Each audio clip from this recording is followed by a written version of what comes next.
President Buhari rescinds on his said promise to appear before the National Assembly's joint session today in a move that raises so many questions about the powers of the National Assembly and government's commitment to the people.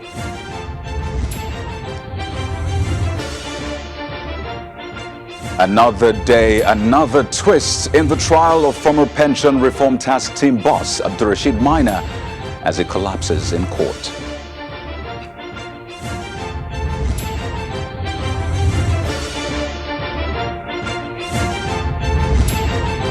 Hello everyone and welcome to the program. This is Politics Today, live on Channels Television. I am Kaido Kikulu. The President gave his word. The Speaker of the House of Representatives confirmed it. His aide on social media, Loretta Onoche, gave Nigerians a double confirmation and went ahead to give a date. That's today, Thursday, December the 10th.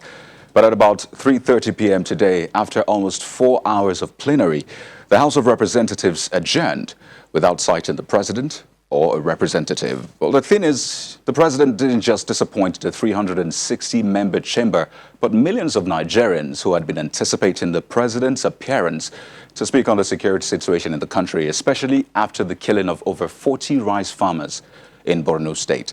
The motion was raised in the House about the President's absence, and it was said that the House had not gotten an official letter or communication from the President as to why he did not honor that invitation.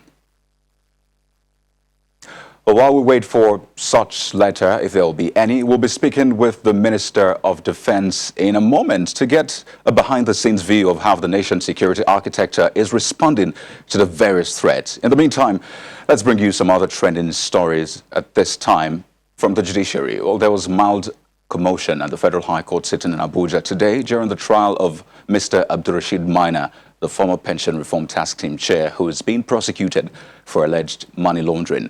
Mr. Miner, who was recently extradited from the Niger Republic after he jumped bail and escaped the country, suddenly collapsed when his counsel, Anayo Adibe, was addressing the court on his no-case submission before Justice Okonabang. Prison officials and family members rushed to attend to him, causing the court to rise abruptly and eventually adjourning until December the 21st and the 22nd. Well, this is an all-too-familiar scene for Nigerians who have seen politicians, government officials and the likes cave in the face of health-related issues at the courts. Well, Mr. Miner's ill health has been a major reason for his prolonged trial. In November 2019, his trial was stalled after medical experts testified to his inability to appear before the court due to health reasons. On another occasion, his lawyer claimed Mr. Miner was bleeding during a court sitting. In the meantime, his son Faisal, who was declared wanted by the Federal High Court in Abuja, has also been arrested. The FCC confirmed to the court that the 21-year-old Faisal, who jumped bail since June the 24th, was apprehended by security operatives last night. Well, there's more happening on the political scene. We'll take a look at our political roundup.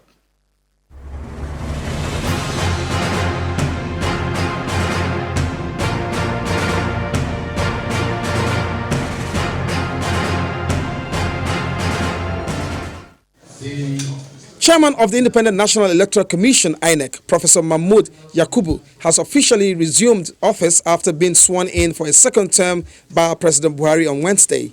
Speaking at a meeting with INEC National Commissioners in Abuja, Professor Mahmood maintains that the passage of a new electoral act ahead of the 2023 general election will be a top priority for the Commission. The INEC chairman also emphasized the importance of cleaning up the voters' register ahead of the next general election. The Speaker of the Ogun State House of Assembly, Olakunle Oluomo, and the Ogun State Police Command have confirmed the disappearance of the mace and symbol of authority of the State House of Assembly, which was allegedly stolen by yet unknown hoodlums at the State House of Assembly. Speaking on the incident, the Speaker ruled out any political motivation behind the missing mace, saying that the House remains peaceful. We are in peace with ourselves in the House. There's no any issue in my house.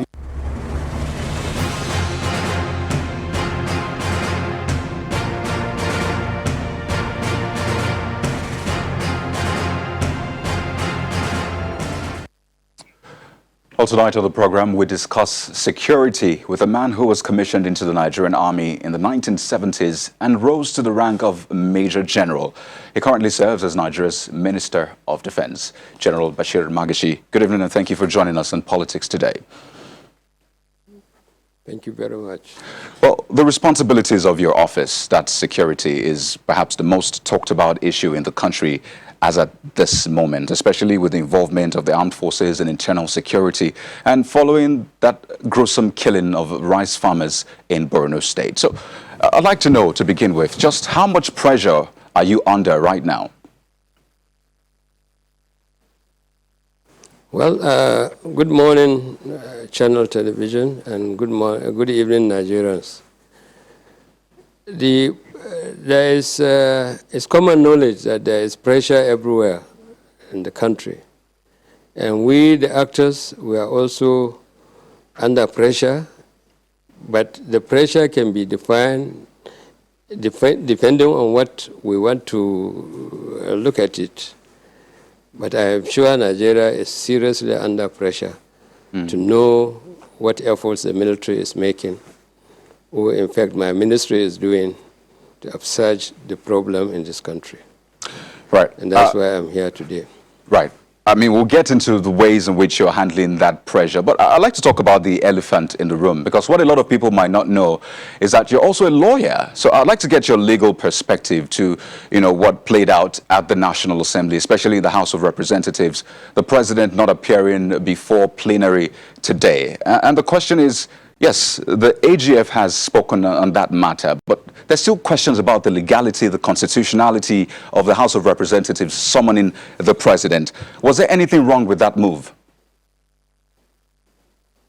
Well, actually, I'm not in a position to discuss that because I'm not aware of the development as I'm sitting down here. Well, this is us asking you as a lawyer. I mean, the constitutionality of the House of Representatives that represents Nigerians to ask the president to come speak before them on security issues. So the question is, as a lawyer, on face value, is there anything wrong with that? Did you introduce me as a lawyer? Well, anyway, let me answer it's hard to directly. separate you from that, so please go ahead. Yes, the Constitution is so clear. Powers are given to both the executive and the legislature. And looking at it holistically, you find that each has a role to play. In my little knowledge of the Constitution, I think the National Assembly has powers to call anybody to appear before it to answer the call of the Assembly. But in regards to the executive, they are asking for the chief executive to come. I'm sure the position of government was stated by the Attorney General of the Federation. He clearly stated that the call for the president to appear is not visible. And I think that is my own position too. Well, it is a belief of some people that the failure of the president to appear before the National Assembly might harm the relationship between the executive and the legislature. Do you see the possibility of that? Because it was a resolution that was adopted at the floor. So basically, the whole House asking the president to come. So how do you see this affecting the relationship between the executive and the legislature? Look, the function of government is all-encompassing. The Assembly has its own duty to play to the development of this country. And the executive also have that duty to play in the progress of this nation. So where there are two contesting this thing, there are bound to be disagreement. But if only it is going to be in the national interest of this country, the coming of the president or not does not make the two organs of government to be in disagreement as to affect the relationship of the two arms. You will agree with me that a lot of Nigerians and are I think, Please land on that. Yeah, say again. Please go ahead. You wanted to make a point.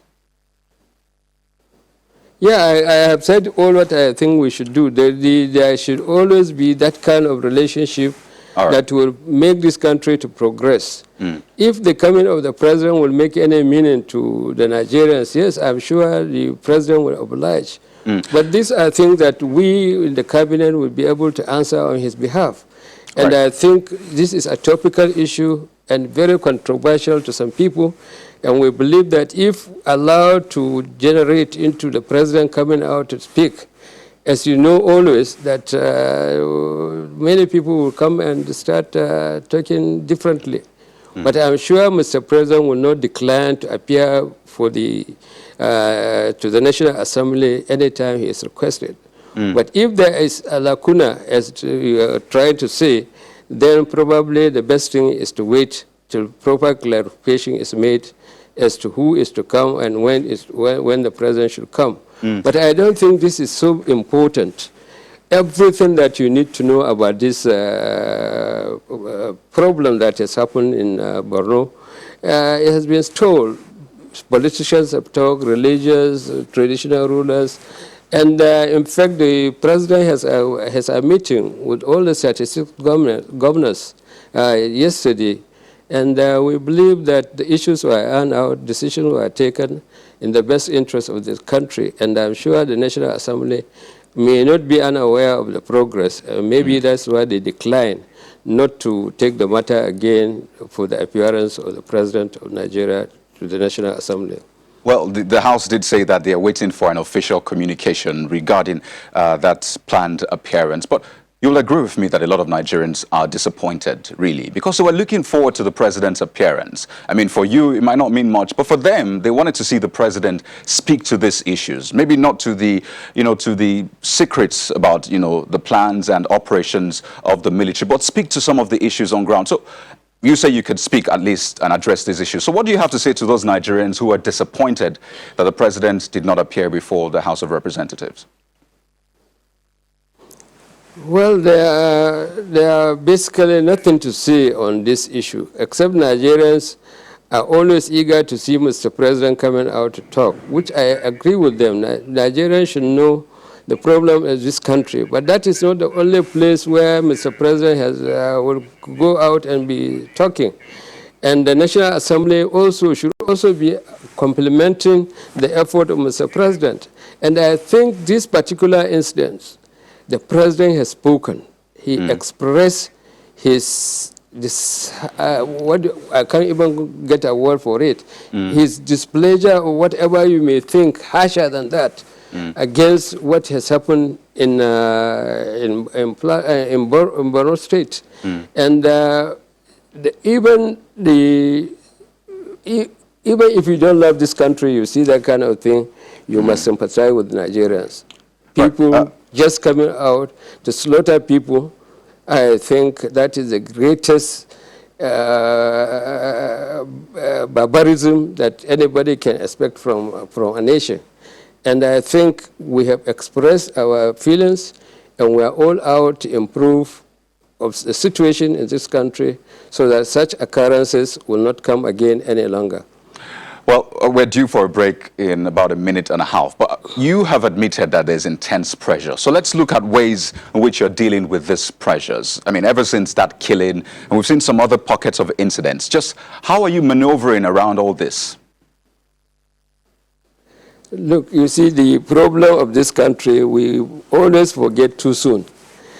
Look, by 2015, backwards, 2014, 2013, if you remember the situation in this country, look, in Kano, 200 people were massacred at the mosque. The emir of Kano was also was attacked. The road from Kano to Kaduna and Abuja, they are impassable. We had over 20 roadblocks from Kaduna to Abuja. It takes you almost 15 hours to reach where you are coming from. Even in Abuja, there were bombings everywhere in Nigeria in those years. You find that there were commotions, no security, people can't even move. And still, when this government came, you know what we did. The Borno State, about 20 local governments were under capture by the Boko Harams. But as soon as Buhari came, they were all subdued, and we take over all this thing. And we even say we technically defeated these Boko Harams. A lot of things were happening in the Northeast, and we certainly believe that our efforts should have been appreciated. Right. But Honorable Minister, that this asymmetric... we need to go to break now, but when we return, I'll let you land on that point and talk specifics, because there have been some recommendations and suggestions. So we'll take a look at that when we return from this break. Please stay with us. Hey, welcome back to the program. Defense Minister General Bashir Magashi is still with us from our Abuja studio. Honorable Minister, now when you see the attack that happened in Borno State, that gruesome attack, and you place it side by side, statements that have been made time and again that Boko Haram has been technically defeated, it raises a question: has Boko Haram been defeated indeed? Well, I don't know if when we say technically defeated, we all understand the meaning. What we are saying there is that no piece of land is occupied by Boko Haram in Borno State.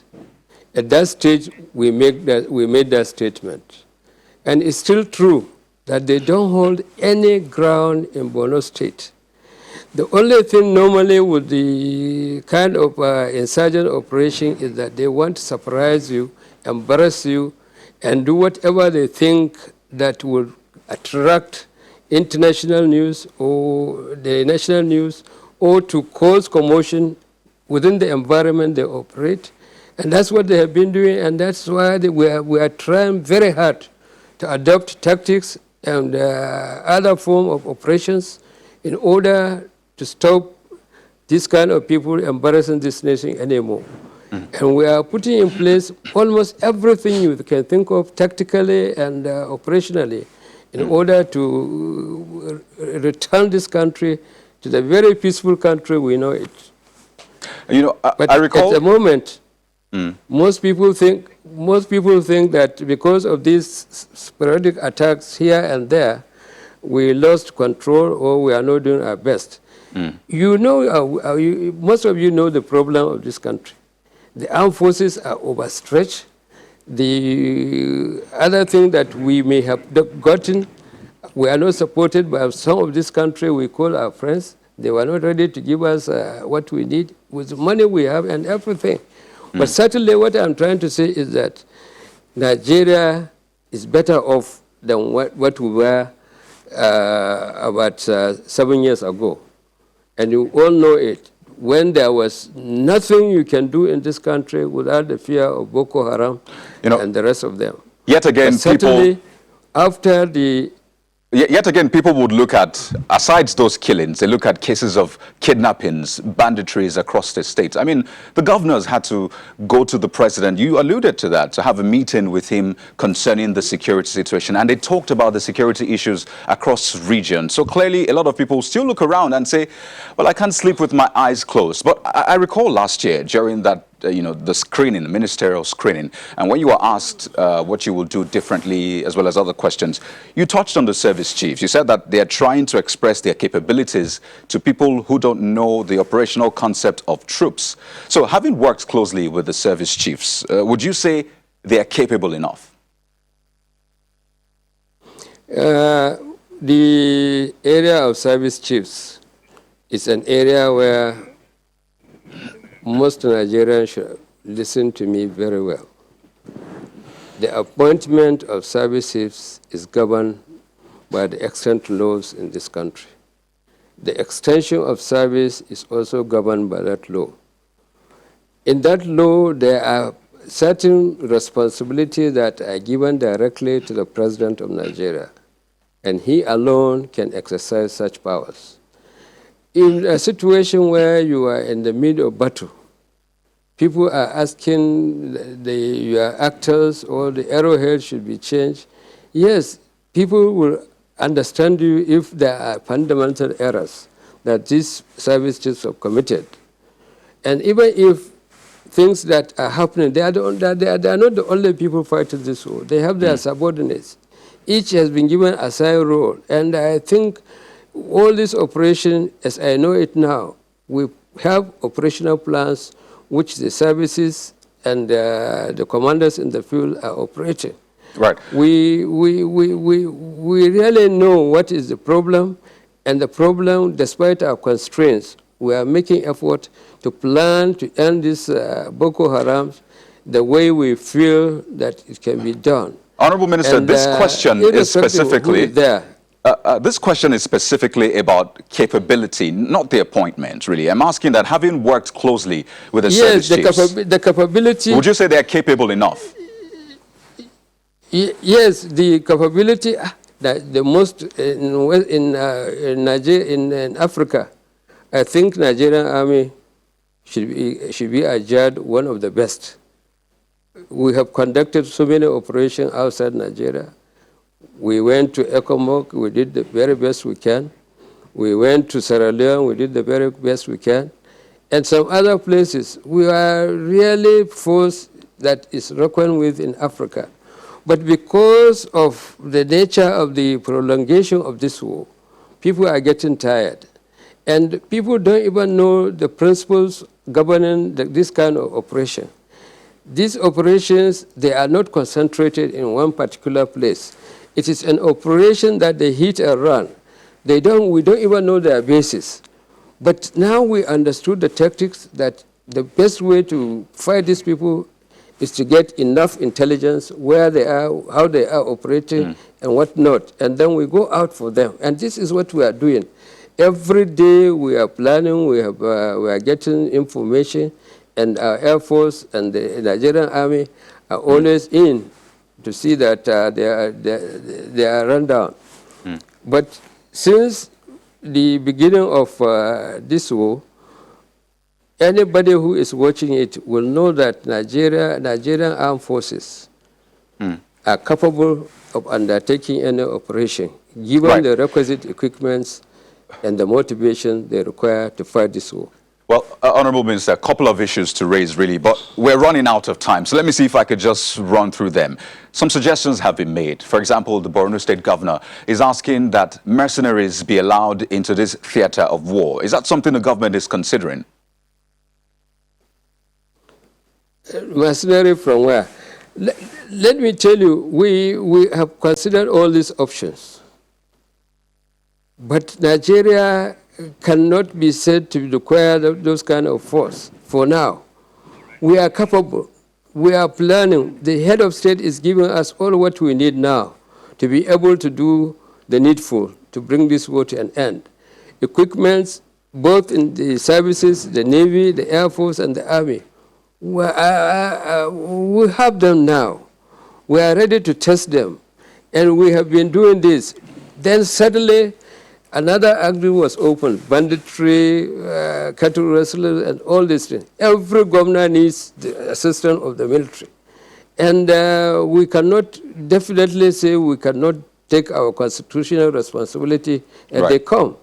But priority initially was to the Boko Haram, which we committed so many troops in that area. We have even the multinational task force operating in those areas. You remember that the head of state, before his inauguration, went around the neighboring countries, and they were able to forge ahead and have a multinational force, which is taking care of the borders so that we don't allow the Boko Harams as claim that they are from other countries. Well, Honorable Minister, now containing them. Pardon me, I have to butt in now because of our time, but the conversation is definitely not over. So we look forward to having this conversation with you in the future, hopefully with much better results. But we'd like to thank you so much for your time and your thoughts. General Bashir Magashi, Defense Minister, thank you for sharing your thoughts with us on the program. Thank you very much. I oblige you. Thank you. Well, that's the program for tonight, everyone. Thank you for watching. I'm Kaido Hikulu.